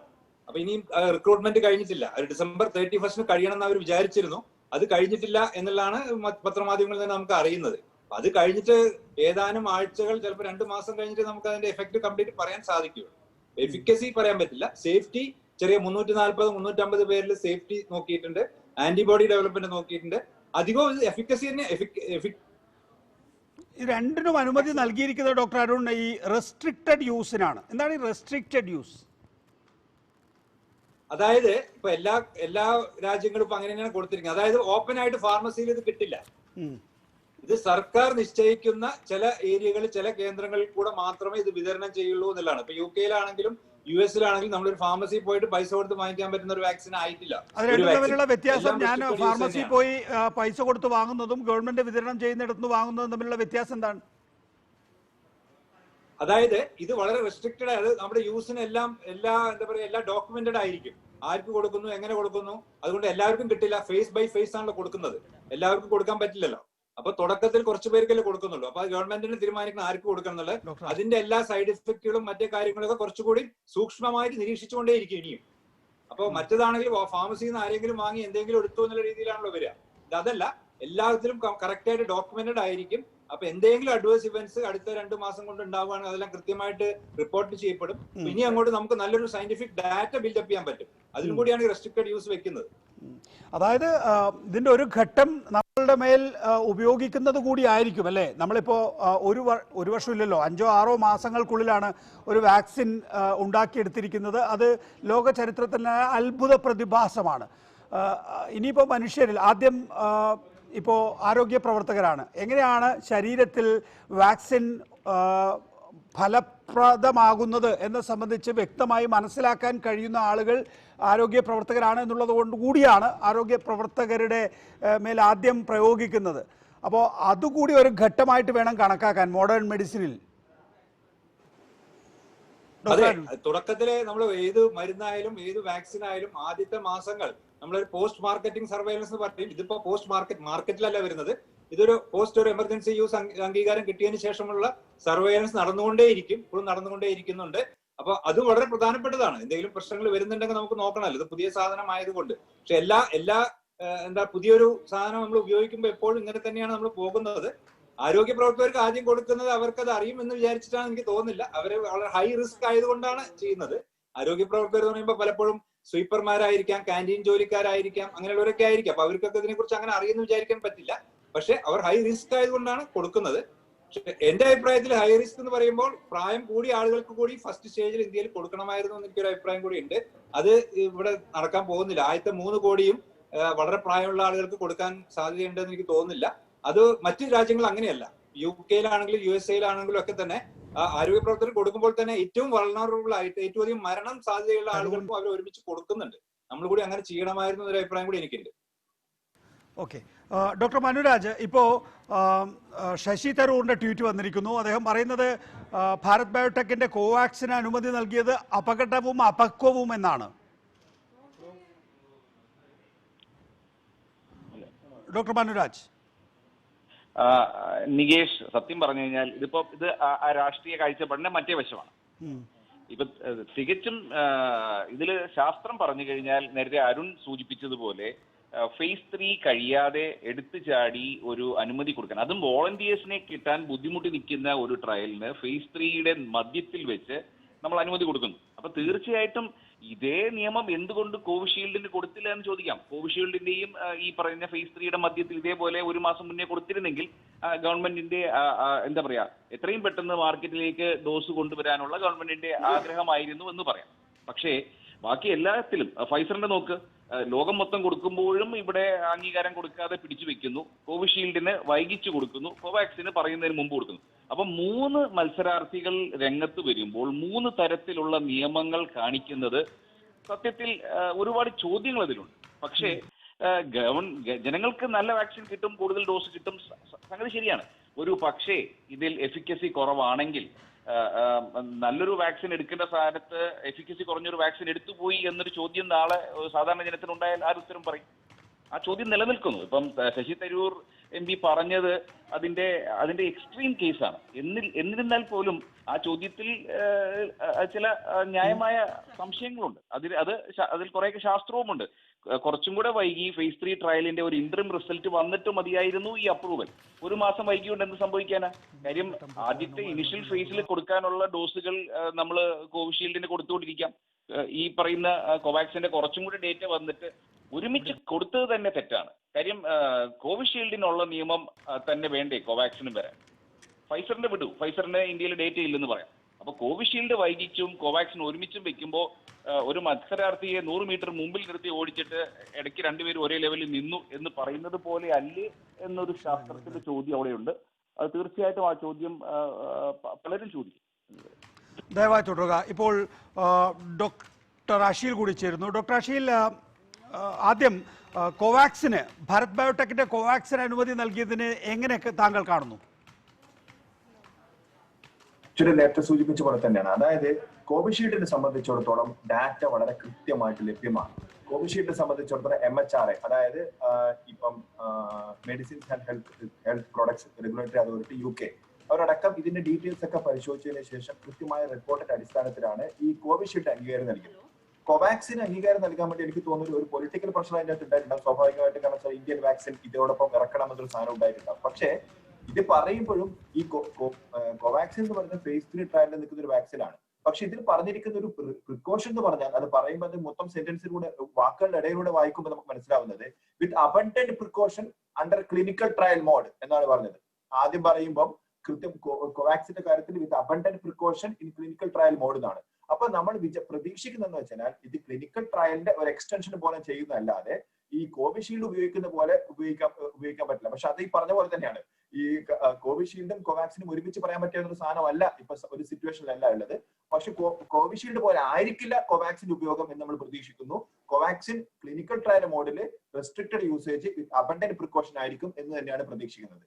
അതേസമയം ഇവിടെ മറ്റൊരു വാക്സിന്റെ കാര്യം പറഞ്ഞ കാഡില വാക്സിൻ എന്നുള്ള ആ കാഡില വാക്സിൻ ഒരു DNA വാക്സിൻ ആണ്. ആ വാക്സിനെ സംബന്ധിച്ചിടത്തോളം അത് ഇപ്പൊ ഫേസ് 3 ട്രയലിലേക്ക് പോകുന്നു. അപ്പൊ ഇവിടെ നമുക്ക് എന്നാലും ഈ ആദ്യഘട്ടത്തിൽ തുടങ്ങാൻ പറ്റും. എന്നാലും ഈ പ്രഖ്യാപനത്തിന് വളരെ ഗുണപരമായിട്ട് തന്നെ കാണുന്നത്, അതായത് ആദ്യ ഘട്ടത്തിൽ നമുക്ക് കൊടുക്കേണ്ട കോവിഷീൽഡ് വാക്സിൻ അംഗീകാരം ലഭിക്കുന്നു. അത് വരും ദിവസങ്ങളിൽ നമുക്ക് ഇവിടെ എത്തുന്നു. 3,13,000 കേരളത്തിൽ രജിസ്റ്റർ ചെയ്തിരിക്കുന്നത്. ആദ്യം കൊടുക്കേണ്ട ഡോസുകൾ, ഇന്ത്യയിൽ കൊടുക്കേണ്ട ഡോസുകൾ ഉണ്ട് എന്നുള്ളത് കൊണ്ട് തന്നെ ഇപ്പൊ നേരത്തെ സൂചിപ്പിച്ച പോലെ തന്നെ, നേരത്തെ എനിക്ക് സംസാരിച്ച ആൾ സൂചിപ്പിച്ച പോലെ തന്നെ 3 കോടി ആളുകൾക്കാണ് നമ്മൾ ആദ്യം പ്രയോറിറ്റി കൊടുക്കുന്നത്. ആരോഗ്യ പ്രവർത്തകരായി കഴിയും, കൂടാതെ ഫ്രണ്ട് ലൈൻ വർക്കേഴ്സും കൂടി 3 കോടി ആൾക്കാർക്കാണ്. അവർക്ക് കൊടുക്കേണ്ട വാക്സിൻ ഓൾറെഡി കോവിഷീൽഡ് തന്നെ ലഭ്യമാണ്. അതുകൊണ്ട് തന്നെ കോവാക്സിനെ ഒരു ക്ലിനിക്കൽ ട്രയൽ തന്നെ ഒരു അബണ്ടന്റ് പ്രിക്കോഷൻ ഉപയോഗിച്ച് കുറച്ചുകൂടി എക്സ്റ്റൻഡ് ക്ലിനിക്കൽ ട്രയലായി ഉപയോഗിക്കുന്നതാണ് ഞാൻ വിചാരിക്കുന്നത്. ഡോക്ടർ അഷീൽ, ഈ ഫേസ് 3യുടെ മധ്യത്തിൽ വെച്ച് അനുമതി നൽകുന്നു എന്നുള്ളത് നമ്മുടെ ഒരു ലോകത്തിന്റെ ഫാർമസി എന്നറിയപ്പെടുന്ന ഒരു ട്രാക്ക് റെക്കോർഡുള്ള രാജ്യത്തിന് അത് ചെയ്യാൻ പാടുള്ള കാര്യമാണോ? അതാണ് നേരത്തെ ഞാൻ ഡോക്ടർ ശശി തരൂരിനെ കോട്ട് ചെയ്തത്. അപകടകരവും അപക്വവുമാണ്. ആരോഗ്യമന്ത്രി നിലപാട് വിശദീകരിക്കണമെന്നാണ് പറഞ്ഞിരിക്കുന്നത്. ഇതിനെ ഏറ്റവും കൂടുതൽ ശ്രദ്ധിക്കേണ്ട കാര്യം, നമ്മൾ ഈ വാക്സിൻ നാഷണലിസം എന്ന് പറഞ്ഞൊരു വല്ലാത്തൊരു സാധനം ഇപ്പൊ ലോകത്ത് എല്ലായിടത്തും കളിക്കുന്നുണ്ട്. അതിൽ നിന്ന് കുറച്ചെങ്കിലും മുക്തമായിട്ടുള്ള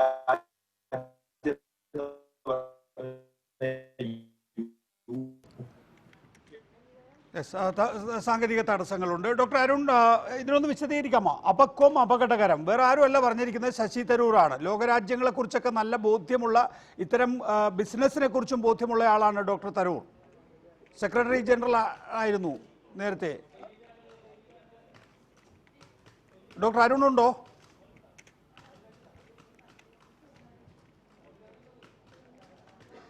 യെസ്, ഒരിക്കൽ കൂടി പ്രേക്ഷകർക്കായി ഇത് വിശദീകരിക്കാം. ഇപ്പോൾ 2 വാക്സിനുകൾക്കാണ് രാജ്യം അടിയന്തര ഉപയോഗത്തിന്, റെസ്ട്രിക്റ്റഡ് യൂസിന് എന്ന ഉപാധികളോടുകൂടി അംഗീകാരം നൽകിയിരിക്കുന്നത്. ഭാരത് ബയോടെക്കിൻ്റെ കോവാക്സിൻ, ഓക്സ്ഫോർഡ് വാക്സിനായ കോവിഷീൽഡ് എന്നിവർക്കാണ് സംയുക്തമായി ഇപ്പോൾ അനുമതി നൽകിയിരിക്കുന്നത്. ഡോക്ടർ അരുൺ തുടരുന്നു. ഡോക്ടർ അരുൺ, ഞാൻ നേരത്തെ ചോദിച്ചത് അപക്വവും അപകടകരവും എന്ന് പറഞ്ഞിരിക്കുന്നത് ഡോക്ടർ ശശി തരൂറാണ്. എന്ത് വിശദീകരണമാണ് അദ്ദേഹം പറയുന്നത്? ആരോഗ്യമന്ത്രി വിശദീകരിക്കണമെന്നാണ്. എന്ത് വിശദീകരണമാണ് ഡോക്ടർ തരൂറിനൊക്കെ ആവശ്യമായി വരുന്നത്? എന്നോടാണോ? അതെ, ഡോക്ടർ അരുണിനോട്.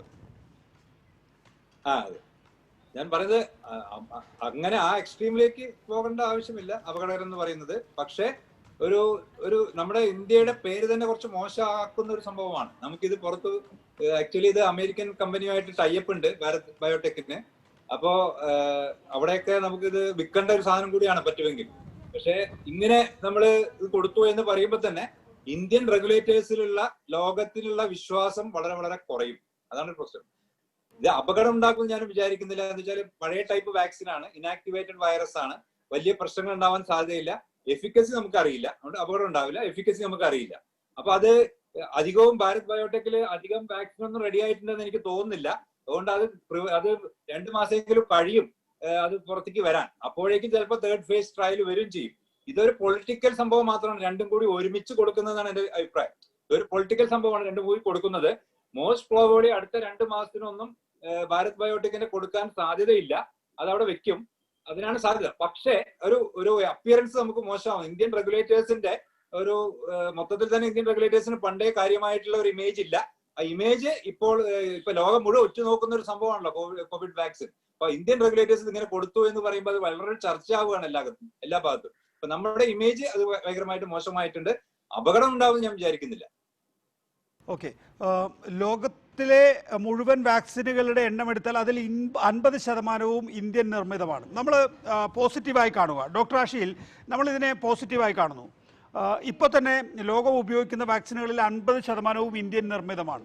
നമുക്കിപ്പോൾ സിറം ഇൻസ്റ്റിറ്റ്യൂട്ടും ഭാരത് ബയോടെക്കും ഈ 2 വാക്സിനുകളും സക്സസ്ഫുള്ളായി കൊണ്ടുപോവുകയാണെങ്കിൽ ഈ COVID-19 ഫൈറ്റിൻ്റെ തന്നെ ഒരു 50% ഇന്ത്യൻ വാക്സിനുകൾക്ക് ലഭിക്കുന്നു എന്ന് കരുതാമോ? അപ്പോൾ ഇന്ത്യയുടെ ഈ വഡോദര, അഹമ്മദാബാദ്, മുംബൈ, ബാംഗ്ലൂർ മാനുഫാക്ചറർമാരെല്ലാം തന്നെയും ഒരു പുതിയ ഇറായിലേക്ക് നീങ്ങും എന്ന് കരുതാമോ?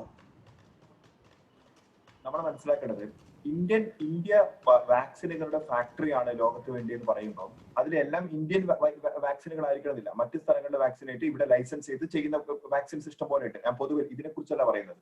അതായത് പൊതുവിൽ ഇന്ത്യൻ വാക്സിനുകളുടെ അല്ലെങ്കിൽ വാക്സിനുകൾ ലോകത്ത് ഏറ്റവും കൂടുതൽ പ്രൊഡ്യൂസ് ചെയ്യുന്നത് ഇന്ത്യയിലാണെന്നുള്ളത്. അപ്പൊ അത് ഇന്ത്യക്ക് അങ്ങനെ ഒരു വലിയൊരു സ്ഥാനമുണ്ട്. അപ്പൊ നേരത്തെ അരുൺ സാർ സൂചിപ്പിച്ച ഒരു പ്രധാനപ്പെട്ട കാര്യം തന്നെ നമ്മുടെ റെഗുലേറ്റേഴ്സിനെ സംബന്ധിച്ചിടത്തോളം ഈ കോവാക്സിൻ ഇത്ര ചാടിക്കറി അങ്ങ് പറയേണ്ട കാര്യമില്ല. അങ്ങനെ പറഞ്ഞാൽ കുഴപ്പമെന്ന് പറഞ്ഞു കഴിഞ്ഞാൽ ഇതൊരു ക്രെഡിബിലിറ്റി ക്രൈസിസ് അതിൻ്റെ അകത്ത് ഉണ്ടാവാനുള്ള സാധ്യതയുണ്ട്. എന്നിരുന്നാലും ഈ നമ്മുടെ കോവിഷീൽഡ് വാക്സിൻ ഇന്ത്യയിൽ കാര്യമായിട്ട് സിറം ഇൻസ്റ്റിറ്റ്യൂട്ട് ആണ് ഏറ്റവും കൂടുതൽ ഉണ്ടാക്കുന്നത്. അത് ഒരു വർഷത്തിൽ നമുക്ക് ലഭ്യമാണ്. അതോടൊപ്പം ഇനി മറ്റു വാക്സിനുകളുടെ കമ്പൽസറി ലൈസൻസിംഗിലേക്ക് നമ്മൾ പോവേണ്ടി വരും. ഈ കമ്പൽസറി ലൈസൻസിംഗ് എന്ന് പറഞ്ഞാൽ ഇപ്പൊ കുറെ നമ്മൾ ഈ പറയുന്ന വാക്സിനുകളല്ലാതെ വരും ദിവസങ്ങളിൽ വരും മാസങ്ങളിൽ കുറെ അധികം വാക്സിനുകളൊക്കെ ലോകത്ത് പലയിടങ്ങളിലും റെഗുലേറ്ററി അപ്രൂവൽ കിട്ടാൻ ചാൻസ് ഉണ്ട്. അങ്ങനെ അപ്രൂവൽ കിട്ടുന്നത് ഇന്ത്യൻ റെഗുലേറ്റേഴ്സിന്റെ അടുത്തും ഈ അപ്രൂവലിന് വരാൻ ചാൻസ് ഉണ്ട്. അങ്ങനെ വരുന്ന സമയത്ത് നമ്മൾ ഇതിനെല്ലാം വിദേശത്തുള്ള വാക്സിൻ ആയി കഴിഞ്ഞും അതിന് കമ്പൽസറി ലൈസൻസിങ് ഏർപ്പെടുത്തേണ്ടതുണ്ട്. കാരണം അങ്ങനെയാണെങ്കിൽ ഇന്ത്യയിൽ അത് ചെലവ് കുറഞ്ഞ് പ്രൊഡ്യൂസ് ചെയ്യാൻ പറ്റുകയും ഇന്ത്യയിലെ ഇപ്പോഴത്തെ ഡിമാൻഡിനെ മീറ്റ് ചെയ്യാൻ പറ്റുകയും ചെയ്യും. അപ്പൊ അങ്ങനെയുള്ള ഒരു പോളിസി ഡയമെൻഷൻ കൂടി അതിൻ്റെ അകത്തുണ്ട്. എനിക്ക് തോന്നുന്നു ലോകത്തൊട്ടാകെ ഇപ്പൊ കോവാക്സിൻ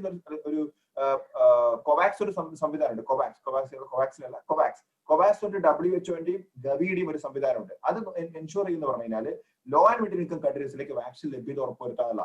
എന്നാൽ ഫൈസർ വാക്സിനെ സംബന്ധിച്ചിടത്തോളം ഫൈസർ വാക്സിൻ ഇപ്പോഴും അത് പേറ്റന്റഡ് സംവിധാനത്തിന്റെ ഭാഗമായിട്ടുള്ളത്. അത് ലൈസൻസ് കൊടുക്കുന്ന രീതിയില്ല. കോവിഷീൽഡ് വാക്സിനെ സംബന്ധിച്ചിടത്തോളം അത് ലൈസൻസിങ് കൂടുതൽ ആളുകൾക്ക് ലൈസൻസിങ് കൊടുക്കുന്ന ഒരു തരത്തിലുണ്ട്. അതുകൊണ്ട് അതിന്റെ പോളിസി ഡയമെൻഷനും അതിന്റെ ഒരു ഇഗാലിറ്റേറിയൻ ആറ്റിറ്റ്യൂഡിന് നമ്മൾ അതുകൊണ്ട് തന്നെ റെസ്പെക്ട് ചെയ്യേണ്ടതുണ്ട്.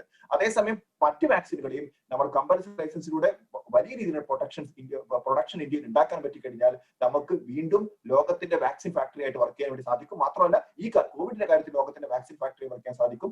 പ്രത്യേകിച്ച് ലോ ആൻഡ് മിഡിൽ ഇൻകം കൺട്രീസിൽ നമുക്ക് വാക്സിൻ സപ്ലയർ ആയി മാറാനും സാധിക്കും. ഡോക്ടർ അരുൺ, ഈ കോവിഷീൽഡിനും ഒരേ സമയം അനുമതിയും ഫൈസറിന് അനുമതി ഇല്ല എന്നും പറയുമ്പോൾ നമ്മുടെ മനസ്സിൽ, അതായത് ഇന്ത്യയുടെ മനസ്സിൽ മാർക്കറ്റ് ഉണ്ട് എന്നത് പ്രകടമല്ലേ? അല്ലെങ്കിൽ വിപണി ലക്ഷ്യം വെച്ചിട്ടുള്ളതാണ് ഈ തീരുമാനം എന്നുള്ളതും പ്രകടമല്ലേ? ഇപ്പോൾ ഫൈസറിന് നേരത്തെ അനുമതി നൽകിയിരുന്നെങ്കിൽ കോസ്റ്റ്ലി ആണെന്ന് പറയുകയാണെങ്കിൽ പോലും COVID-19 ഭയക്കുന്ന നമ്മുടെ നാട്ടിലെ ആളുകൾ സ്വാഭാവികമായിട്ടും ഇനിയിപ്പോൾ കരിഞ്ചന്തയിലോ ചന്തയിലോ ആണെങ്കിൽ തന്നെ മേടിച്ച് ഉപയോഗിക്കും എന്നുള്ള കാര്യത്തിൽ തർക്കമില്ലല്ലോ. ഇതിലെല്ലാം ഇൻഫ്ലുവൻസിങ് ആയിട്ടുള്ളൊരു ഘടകം മാർക്കറ്റ് കൂടിയല്ലേ? അല്ല, ശരിയാണ്. കുറച്ച് നമ്മളുടെ ജിയോ പൊളിറ്റിക്കൽ ഇൻട്രസ്റ്റുകളും മാർക്കറ്റിന്റെ ഇൻട്രസ്റ്റുകളും എല്ലാം ഉണ്ട്.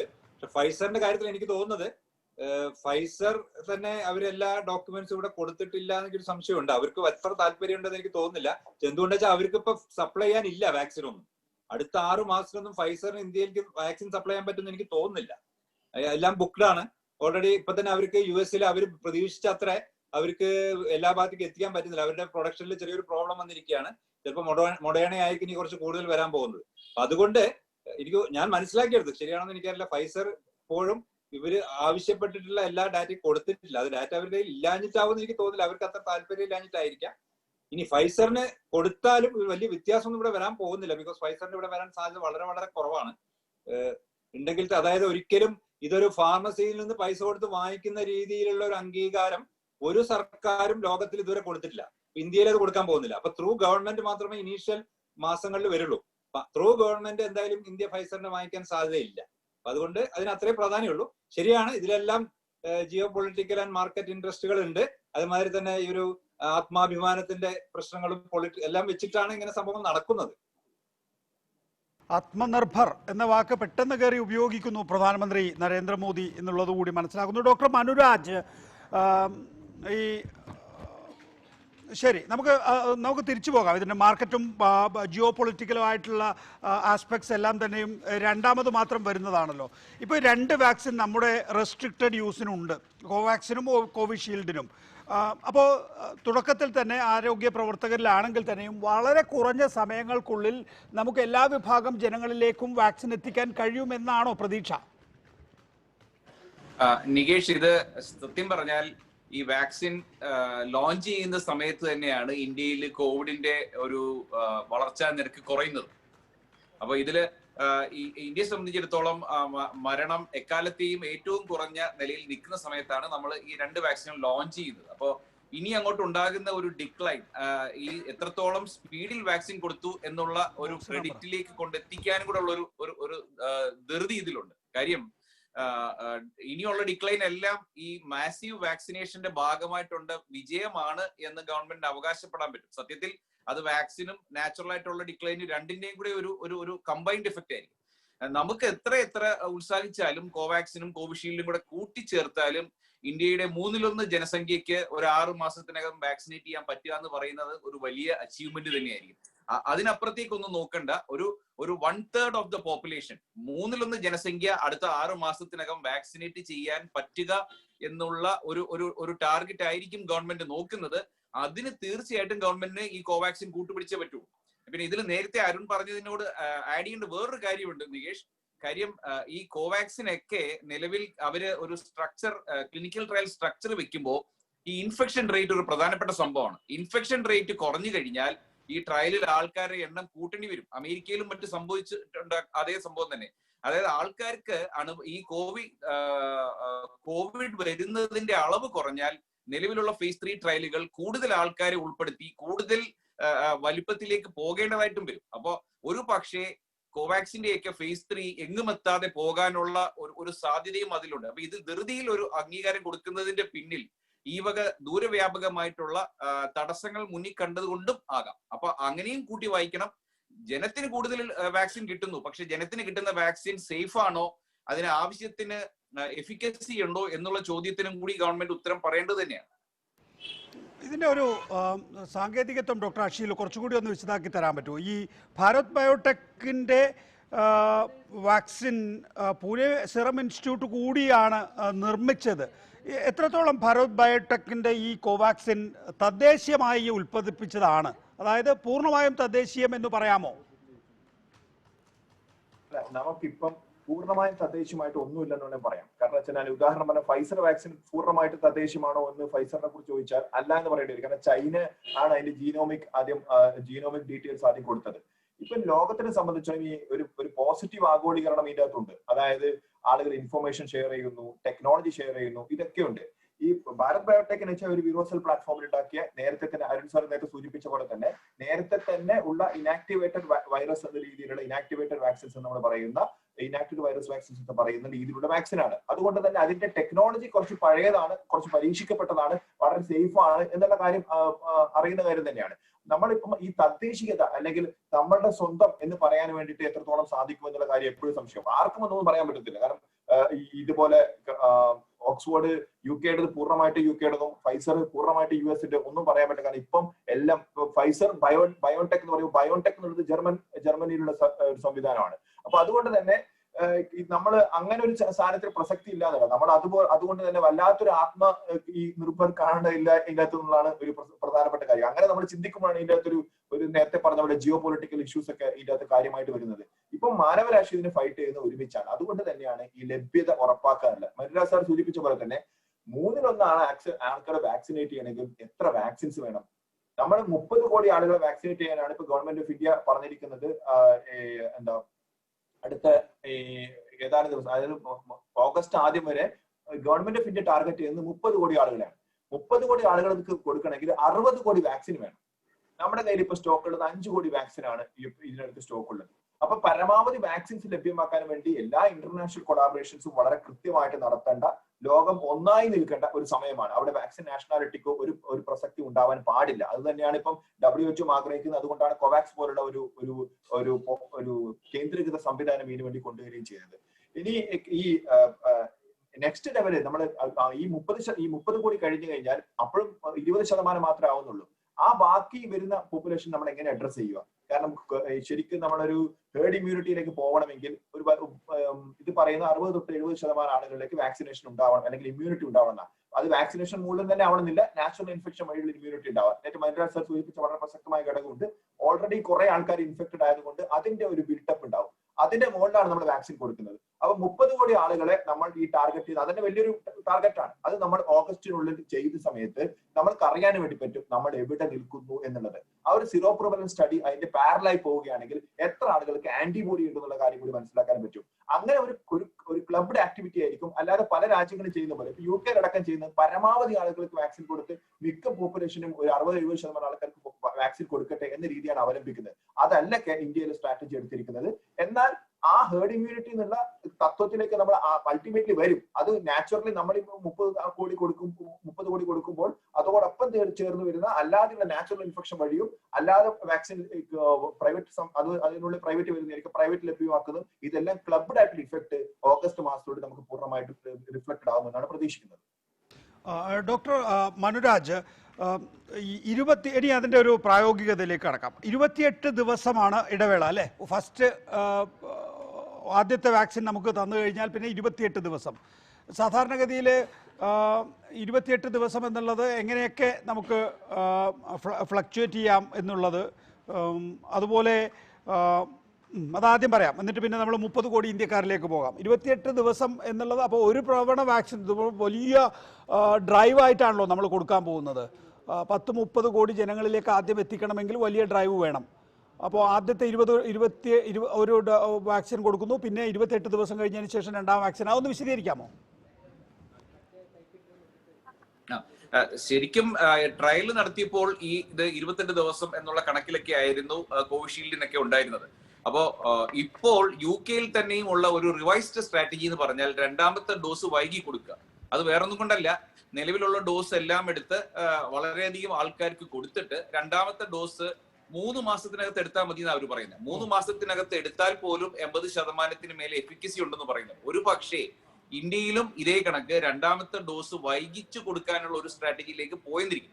അങ്ങനെയാണെങ്കിൽ നമുക്ക് ആദ്യത്തെ ഡോസ് ഒരുപാട് പേർക്ക് കൊടുക്കാൻ പറ്റും. കാര്യം പിന്നീടുള്ള 2 മാസം കൊണ്ട് കൂടുതൽ വാക്സിൻ ഉത്പാദിപ്പിക്കാൻ പറ്റും എന്നുള്ള ഒരു കാഴ്ചപ്പാടിലാണ് UK അങ്ങനെ ചെയ്യുന്നത്. അതുകൊണ്ട് 28 എന്നുള്ളത് ഒരു സ്ഥിരമായ ഒരു ഇടവേളയായിട്ട് കാണാൻ പറ്റില്ല. ഒരു പക്ഷേ പുതുക്കിയ മാർഗനിർദ്ദേശം അനുസരിച്ച് 3 മാസം കഴിഞ്ഞ് നമുക്ക് ഇത് വേണ്ടി വരും. 3 മാസം കഴിഞ്ഞ് നമുക്ക് ഇത് വേണ്ടി വരും എന്ന് തന്നെ പറയേണ്ടി വരും. അപ്പോ എത്ര ശ്രമിച്ചാലും ഒരു 10% പേരെ വാക്സിനേറ്റ് ചെയ്യാൻ മിനിമം ഒരു 2 മാസമെങ്കിലും എടുക്കും ഇന്ത്യയുടെ ഒരു കണക്ക് വെച്ച്. കാര്യം അപ്പോഴത്തേക്ക് വാക്സിൻ തീരും. പിന്നെ അടുത്ത സെറ്റ് വാക്സിൻ ഉണ്ടാക്കി വരാനുള്ള ഒരു കണക്കുകൂട്ടൽ നോക്കി രണ്ടാമത്തെ ഡോസ് വൈകിപ്പിച്ച് കൊടുക്കാൻ ഒരു സ്ട്രാറ്റജി ഇന്ത്യയും എടുക്കും എന്നാണ് ഞാൻ ഡോക്ടർ അഷീൽ. ഒന്നാം ഘട്ടം വ്യക്തമാണ് ഡോക്ടർ മനുരാജ്. ഡോക്ടർ അഷീൽ, ഒന്നാം ഘട്ടം നമുക്കിപ്പോൾ ലഭ്യമാകുന്നത് മുറയ്ക്ക് നമ്മൾ തുടങ്ങും. രണ്ടാം ഘട്ടം എത്ര ദിവസം കഴിഞ്ഞാണ് എന്നെ സംബന്ധിച്ച തീരുമാനം സംസ്ഥാന സർക്കാരിന് എടുത്തിട്ടുണ്ടോ? സംസ്ഥാന സർക്കാർ തലത്തിൽ എടുക്കാൻ പറ്റാവുന്ന തീരുമാനമല്ല. അതിപ്പോ ഇതുമായിട്ട് ബന്ധപ്പെട്ട് നാഷണൽ ഗൈഡ് ലൈൻസ് തീർച്ചയായിട്ടും വരും. അപ്പൊ നേരത്തെ മദ്രാസ് സാർ സൂചിപ്പിച്ച പോലെ തന്നെ ഈ വാക്സിന്റെ ഇടവേളകൾ പറയുന്നത്, ഈ ഇടവേളകൾ ഇപ്പം അവിടെ ആദ്യം UK ഉണ്ടായിരുന്ന ഈ 2 ആഴ്ച എന്നുള്ളത് അത് മാറ്റിയിട്ട് അവര് ഏകദേശം ഇപ്പൊ 2 ആഴ്ച അവർ ശരിക്കും 4 ആഴ്ച 28 എന്നുള്ളത് മാറ്റിയിട്ട് ഇപ്പോ 12 അതായത് 3 മാസം 3-3.5 മാസം വരെ അവർക്ക് നീട്ടാൻ വേണ്ടിയുള്ള ഒരു പരിശ്രമമാണ് അവർ നടത്തിക്കൊണ്ടിരിക്കുന്നത്. അത് ഈ പറഞ്ഞ പോലെ ഈ ഒരു സ്ട്രാറ്റജി വെച്ചാണ്, അതായത് പരമാവധി ആളുകൾക്ക് ഫസ്റ്റ് ഡോസ് കൊടുക്കുക എന്നുള്ളതാണ് അവർ ഉദ്ദേശിക്കുന്ന സ്ട്രാറ്റജി. ഈ desperate situation calls four desperate action ആണ് ഇപ്പൊ UKയുടെ അവസ്ഥ. UKയെ സംബന്ധിച്ചിടത്തോളം ഇപ്പൊ കഴിഞ്ഞ ദിവസം അവരുടെ പുതിയ വാക്സിനേഷൻ പ്ലേ ബുക്ക് എന്ന് അവർ പറഞ്ഞു. വാക്സിനേഷൻ പ്ലേ ബുക്കിന്റെ അകത്ത് അവർ പറഞ്ഞിരിക്കുന്ന കാര്യം എന്ന് വെച്ച് കഴിഞ്ഞാല് ഈ മിക്സ് ആൻഡ് മാച്ച് ചെയ്യാണ്. അതായത് ഒരു വാക്സിൻ ഇപ്പം ഫൈസർ കൊടുത്ത് അടുത്ത വാക്സിൻ കോവിഷീൽഡ് കൊടുക്കാം, അല്ലെങ്കിൽ അങ്ങനെ കൊടുക്കാം എന്നുള്ള ഒരു മിക്സ് ആൻഡ് മാച്ച് അടക്കം അവർ പെർമിറ്റ് ചെയ്യില്ല. അത് വലിയ രീതിയിൽ അവിടുത്തെ ബ്രിട്ടീഷ് മെഡിക്കൽ അസോസിയേഷൻ അടക്കം ക്രിട്ടിസൈസ് ചെയ്ത ഒരു സാഹചര്യമുണ്ട്. അപ്പം അത് അവരെ സംബന്ധിച്ച് ഒരു ഡെസ്പറേറ്റ് സിറ്റുവേഷൻ ഉണ്ട്. ഇന്ത്യയെ സംബന്ധിച്ചോളം നേരത്തെ മദ്രാസ് സൂചിപ്പിച്ചു, ഇന്ത്യയെ സംബന്ധിച്ചോളം നമ്മുടെ ഡിക്ലൈനിങ് പാൻഡമിക്കിന്റെ സമയത്തായതുകൊണ്ട് തന്നെ നമ്മളെ സംബന്ധിച്ചോളം അങ്ങനെ ഒരു ഡെസ്പറേറ്റ് സിറ്റുവേഷൻ ഇല്ല. അപ്പൊ ആ ഡെസ്പറേറ്റ് സിറ്റുവേഷൻ ഇല്ലാത്തതുകൊണ്ട് തന്നെ it is not calling for a desperate action എന്നുള്ളതാണ്. അതുകൊണ്ട് ചിലപ്പോൾ നമുക്ക് ഈ പറഞ്ഞ പോലെ ഈ 12 ആഴ്ച എന്നുള്ളത് അതിലേക്ക് പോകണമെന്നുമില്ല. അപ്പൊ all these things depends upon നമ്മളിപ്പോ ഇനി വരാൻ പോകുന്ന ഗൈഡ് ലൈൻസ് എങ്ങനെയാണെന്നുള്ളത്. ഇന്നിപ്പോ പറഞ്ഞിരിക്കുന്ന പത്രസമ്മേളനത്തിൽ ഉപരിയായിട്ട് ഇത് ഡീറ്റെയിൽഡ് ഒരു guide lines government of India സംസ്ഥാനങ്ങൾക്ക് കമ്മ്യൂണിക്കേറ്റ് ചെയ്യുമെന്ന് തന്നെയാണ് നമ്മൾ പ്രതീക്ഷിക്കുന്നത്. ശരി, ഡോക്ടർ അരുൺ, നമ്മളിപ്പോൾ മനസ്സിലാക്കുന്നത് കോവിഷീൽഡിന് 250 രൂപ വില വരും, കോവാക്സിന് 350 രൂപ വരുമെന്നാണ്. രണ്ടും പൂനെ സെറം ഇൻസ്റ്റിറ്റ്യൂട്ടാണ് ഉൽപ്പാദിപ്പിക്കുന്നത്. വില വ്യത്യാസം സ്വാഭാവികമാണ്, അതിൻ്റെ ഗവേഷണ ചെലവും എല്ലാം പരിശോധിച്ചതിന് ശേഷമാണ്. അതുപോട്ടെ, 2 മുതൽ 3 ഡിഗ്രി വരെ സെൽഷ്യസിൽ നിർത്താൻ കഴിയും കോവിഷീൽഡ് എന്നാണ്. അതുകൊണ്ട് നമ്മൾ ഇനി അഥവാ മാർക്കറ്റിൽ വരികയാണെങ്കിൽ തന്നെ നമുക്ക് കോവിഷീൽഡ് ഫ്രിഡ്ജിൽ വെച്ച് ഉപയോഗിക്കാൻ കഴിയുന്ന വിധത്തിൽ വളരെ ലളിതമായ കാര്യമാണ്. അതെ, കോവിഷീൽഡ് ആയാലും കോവാക്സിൻ ആയാലും 2 to 8 നമ്മുടെ സാധാരണ ഫ്രിഡ്ജിലെ ടെമ്പറേച്ചർ, ഫ്രീസിംഗ് അല്ല മറ്റേ ടെമ്പറേച്ചർ ആണ് 2 to 8. അതിൽ വെക്കാം, അതിൽ ആഴ്ചകളോളം അല്ലെങ്കിൽ മാസങ്ങളോളം വെക്കാമെന്നാണ് ഞാൻ മനസ്സിലാക്കുന്നത്.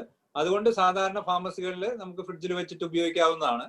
അതിൽ രണ്ടും വിലയുടെ കാര്യത്തിൽ എനിക്ക് തോന്നുന്നത് കോവിഷീൽഡിൽ കുറച്ച് സബ്സിഡി വരുന്നുണ്ട്. അസ്ട്രാസിനേക്ക തീരെ ലാഭം എടുക്കുന്നില്ല എന്നാണ് അവർ പറയുന്നത്. അതുകൊണ്ടായിരിക്കാം മറ്റേ കോവാക്സിനെക്കാട്ടിലും കുറച്ച് വില കുറവുള്ളത്. അവർ തീരെ വില എടുക്കുന്നില്ല എന്നുള്ളതാണ്. ഇന്ത്യയിലെ പോലെ രാജ്യങ്ങളിൽ തീരെ വില എടുക്കുന്നില്ല. WHO ഒക്കെ ആയിട്ട് ഒരു അഗ്രിമെന്റിൽ പോയിട്ടുണ്ട്. അതുകൊണ്ടായിരിക്കാം.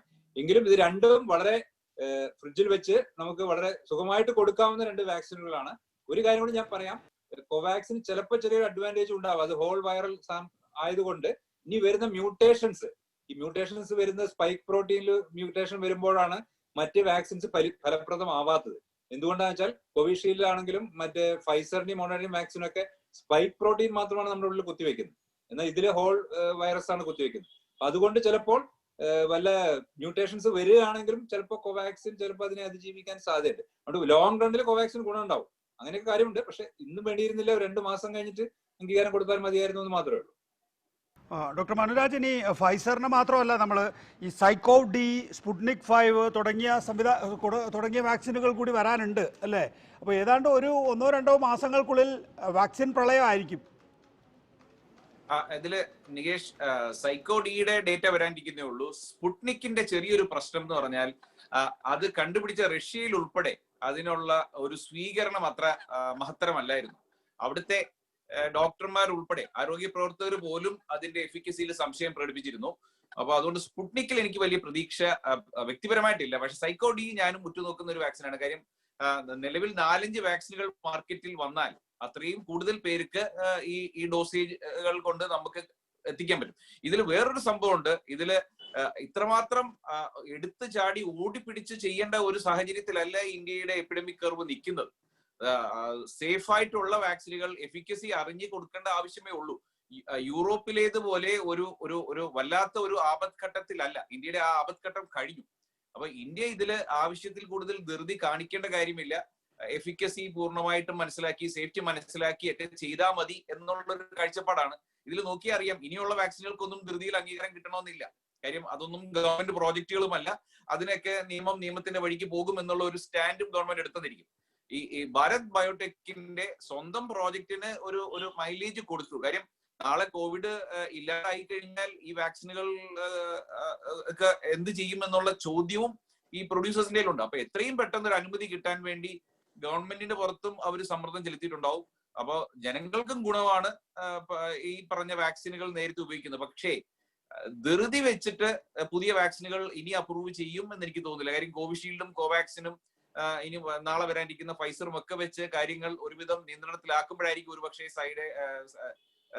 നേരത്തെ പറഞ്ഞ മറ്റു 2 വാക്സിൻ സ്പുട്നിക്കും അതിന്റെ കൂടെയുള്ള സൈഡസ് കാഡിലയുടെ വാക്സിനും വരിക. അപ്പൊ അതുകൊണ്ട് അത് ഒരു വലിയൊരു പ്ലെയർ ആയിട്ട് വരുമെന്ന് തോന്നുന്നില്ല.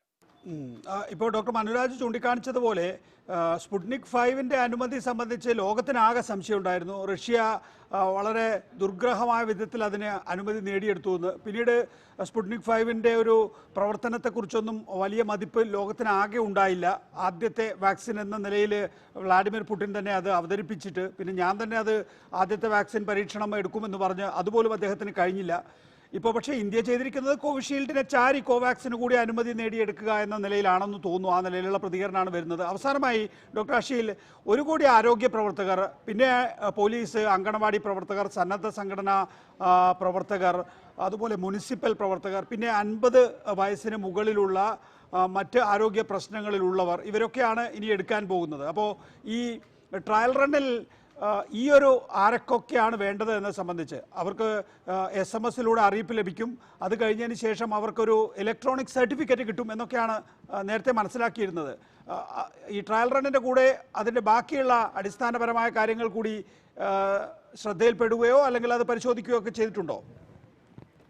ഇത് നമ്മൾ മനസ്സിലാക്കേണ്ടത് ഇപ്പം ഈ ഡ്രൈ റണ്ണിന്റെ ഭാഗമായിട്ട് ഡ്രൈ റൺ എന്ന് ഉദ്ദേശിക്കുന്നത് വാക്സിൻ ഇല്ല, വാക്സിൻ ഇല്ലാതെ ഒഴിച്ച് ബാക്കി എല്ലാ സാധനങ്ങളും ഇന്നലെ വാക്സിൻ കിട്ടിയിട്ടുണ്ട്. ചില തെറ്റിദ്ധാരണയുള്ളത് ഈ വാക്സിൻ ഇന്നലെ ഉണ്ടായിരുന്നു, വാക്സിൻ ഒഴിച്ച് ബാക്കി എല്ലാം സജ്ജീകരണം ഉണ്ടാവും. അതായത് അതിന്റെ രജിസ്ട്രേഷൻ, അതിന്റെ verification, deployment of human resource deployment, അവിടെ വാക്സിൻ സൈറ്റ് സെറ്റിംഗ്, അവിടെ ലോജിസ്റ്റിക്സ്, കോൾഡ് ചെയിൻ മെയിൻ്റനൻസ്, അവിടെ എത്തിയിട്ട് പാലിക്കേണ്ട വാക്സിനേഷൻ.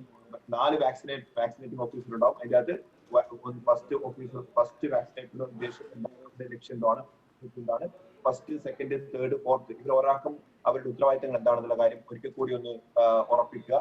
അതിൽ എന്തെങ്കിലും എന്തെങ്കിലും പ്രശ്നമുണ്ടോ എന്നുള്ള കാര്യം പരിശോധിക്കുക. അതൊക്കെയാണ് ഇന്നലെ ചെയ്തത്. ഇനി പിന്നെ അവർക്ക് വാക്സിനേഷൻ എടുത്തതിന് ശേഷം അരമണിക്കൂർ നിൽക്കാനുള്ള സൗകര്യം ഇല്ലാത്ത വാക്സിനേഷൻ സ്ഥലത്തുണ്ടോ, ഇതിന്റെ ഈ ഫ്ലോ എൻഷുർ ചെയ്യാനുള്ളതാണ് ഇന്നത്തെ കാര്യം ഉണ്ടായിരുന്നത്. അത് ക്ലിയർ ആയിട്ട് കേരളം ചെയ്തു. കേരളത്തിൽ നല്ല ലെഗസി ഉണ്ട്. ഇനി നെക്സ്റ്റ് വരുന്ന വെച്ചാല് നമ്മൾ രജിസ്റ്റർ ചെയ്തിരിക്കുന്ന 3,13,000 ആരോഗ്യ പ്രവർത്തകരാണ് ഇപ്പോൾ രജിസ്റ്റർ ചെയ്തിരിക്കുന്നത്.